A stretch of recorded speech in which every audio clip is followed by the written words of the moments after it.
nobody special. Just some dude with a mop! Loosely based on the 1984 cult classic, The Toxic Avenger stars Peter Dinklage as a terminally ill janitor named Winston Gooze who transforms into a mutant vigilante after a toxic accident. He then must rise from outcast to become a hero, battling corporate greed and corruption to protect his community and stepson. But does it live up to the cult status of the original?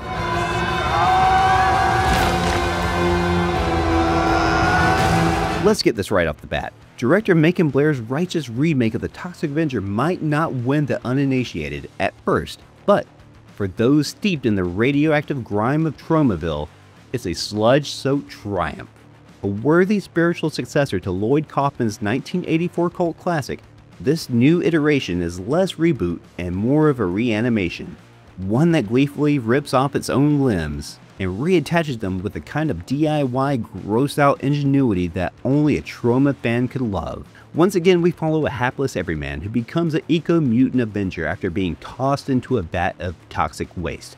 But here, that man is Winston Gooze, played with surprising pathos by Peter Dinklage. A janitor at a pollution-spewing chemical plant, Winston is a widower, a reluctant stepdad, and, thanks to cold-blooded insurance denial, one very sick man. After a botched robbery and a dip in a glowing sludge bath, Winston re-emerges as a grotesque one-eyed anti-hero with skin the color of expired guacamole and mop that doubles as a head-splitting, intestine-yanking death tool.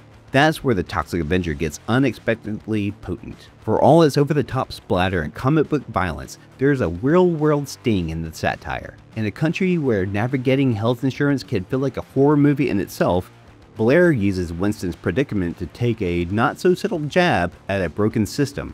The horror here isn't just mutant limbs or disemboweled henchmen, it's being sick and poor in a world that just doesn't care.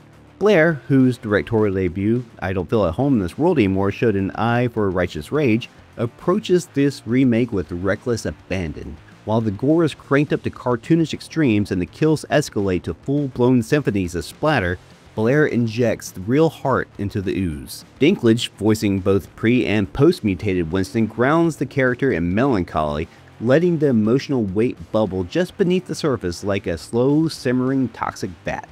Kevin Bacon chooses scenery with relish as Bob Garbinger, a morally corrupt CEO whose chemical empire would make even RoboCop's OCP blush. Hot off his slimeball performance in Maxine, Bacon is clearly having a blast playing another grotesquely charismatic villain, leaning into the role with a perfect mix of sleaze and swagger. And he's matched beat for beat by Elijah Wood, who delivers a wonderfully weird turn as Garbinger's ghoulish brother Fritz. Wood, barely recognizable beneath the prosthetics and makeup, channels an unhinged mad scientist vibe that feels equal parts the Penguin from Batman Returns and Riff Raff from Rocky Horror. Together, the two make for an unforgettable pair of corrupt creeps, anchoring the film's satirical bite with devilish glee.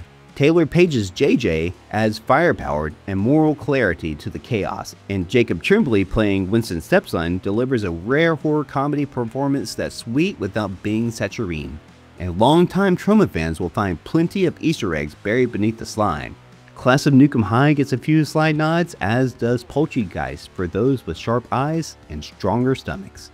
Even Motorhead, whose music has been synonymous with Troma's punk spirit for decades, makes an appearance, hammering home the reboot's deep-rooted affection for its radioactive lineage. And none of this would have been possible without Legendary Pictures, who deserves a massive credit for having the balls to back a movie like this. For a studio known for global mega franchises like the Monsterverse, it's refreshing, almost shocking to see them champion something this raw, this punk rock, this unapologetically grotesque and relentlessly funny. When people say they don't make movies like they used to, the Toxic Avenger dares to shout back, then we'll make one ourselves. The town of St. Roma's Village, a thinly veiled stand-in for Tromaville, is alive with madcap detail and constant background chaos. You can practically hear the chatter off-screen. Conspiracy theorists, shady cops, deranged newscasters, all part of this gloriously grotesque tapestry. Is it for everyone? God, no.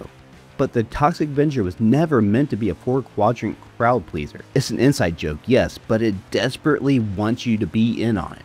For fans of the original, are gorehounds, and for anyone who's ever shouted they don't make movies like they used to, look no further. This is a return of a cult icon in the most gloriously disgusting way possible. Show the fuck up to this movie.